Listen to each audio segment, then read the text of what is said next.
بسم اللہ الرحمن الرحیم۔ اردو گرامر میں آج کا جو ہمارا ٹاپک ہے وہ محاورات کے جملے ہے۔ پہلا محاورہ ہے چوکس یا چوکنا رہنا، مطلب اس کا ہے ہوشیار رہنا۔ جملہ ہے دشمن سے ہمیں ہر وقت چوکس یا چوکنا رہنا چاہیے، یعنی ہر وقت ہمیں دشمن سے ہوشیار رہنا چاہیے۔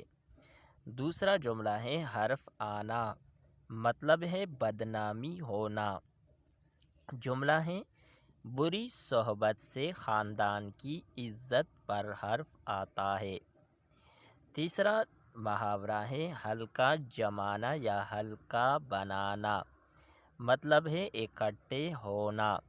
جملہ ہے وہ سب ہلکا جما کر بیٹھ گئے اور خوب گپ لگائی۔ نیکسٹ محاورہ ہے خاک اڑانا، مطلب ہے بے عزتی کرنا۔ جملہ ہے فیل ہو کر بچے نے خاندان کی خاک اڑا دی، یعنی خاندان کی بے عزتی کی۔ خاک چھاننا، مطلب ہے آوارہ پھرنا۔ خاک چھاننا چھوڑو اور کوئی نوکری کر لو تو بہتر ہے، یعنی خاک چھاننا آوارہ پھرنا کا مطلب ہے فضول پھرنا۔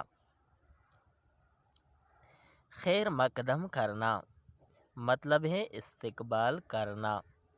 تقسیم انعامات کی تقریب میں ہم نے مہمانوں کا خیر مقدم کیا، یعنی مہمانوں کا استقبال کیا۔ خوشحال ہونا محاورہ ہے، مطلب ہے اس کا حالت اچھی ہونا۔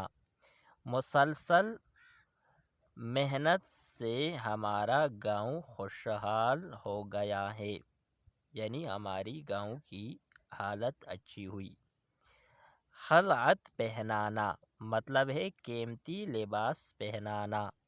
جملہ ہے بہادر شاہ ظفر نے استاد ابراہیم ذوق کو خلعت پہنائی، یعنی آخری مغل بادشاہ بہادر شاہ ظفر نے استاد ابراہیم کو قیمتی لباس دی۔ خوف طاری ہونا، مطلب ہے ڈر جانا۔ جملہ ہے جنگل میں شیر کو دیکھ کر سب پر خوف طاری ہو گیا، یعنی سب ڈر گئے۔ نیکسٹ جملہ ہے محاورہ ہے خالہ جی کا گھر، مطلب ہے آسان کام۔ وظیفہ لینا کوئی خالہ جی کا گھر نہیں، اس کے لیے خوب محنت کرے۔ دل کڑھنا محاورہ ہے، مطلب ہے افسوس کرنا۔ معاشرے کی برائیوں کو دیکھ کر میرا تو دل کڑھنے لگتا ہے، یعنی بہت افسوس ہوتا ہے۔ دل بھر آنا، مطلب ہے رحم آنا یا رحم ہونا۔ کریم صاحب کی حالت دیکھ کر میرا دل بھر آیا تھا، یعنی کریم صاحب کی حالت دیکھ کر یعنی مجھے اس پر رحم آ گیا۔ دل ٹوٹ جانا، مطلب ہے بد دل ہونا۔ امتحانات میں مسلسل ناکامیوں سے اس کا دل ٹوٹ گیا، یعنی بد دل ہو گیا۔ آگے ہے دم لینا، محاورہ ہے آرام کرنا۔ جملہ ہے دم لینے کے بعد وہ پھر منزل کی طرف چل پڑے، یعنی تھوڑا سا آرام لینے کے بعد پھر منزل کی طرف روانہ ہوئی۔ آگے ہے ہمارے ساتھ دم سادھنا، مطلب سانس روک لینا۔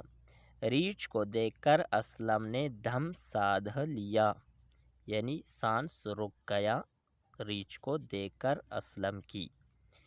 دم بخود ہو جانا، ہکا بکا ہونا۔ اس خطرناک حادثے کی خبر سن کر وہ تو دم بخود رہ گیا، یعنی ہکا بکا رہ گیا۔ نیکسٹ محاورہ ہے دنگ رہ جانا، مطلب ہے حیران ہونا۔ اشرف کو جھوٹ بولتا دیکھ کر ہم سب دنگ رہ گئے، یعنی اشرف جیسے شخص کو جھوٹ بول کر ہم حیران ہو گئے۔ یہ تھی ہماری آج کی ویڈیو۔ نیکسٹ ویڈیو کے ساتھ دوبارہ ملتے ہیں۔ خدا حافظ۔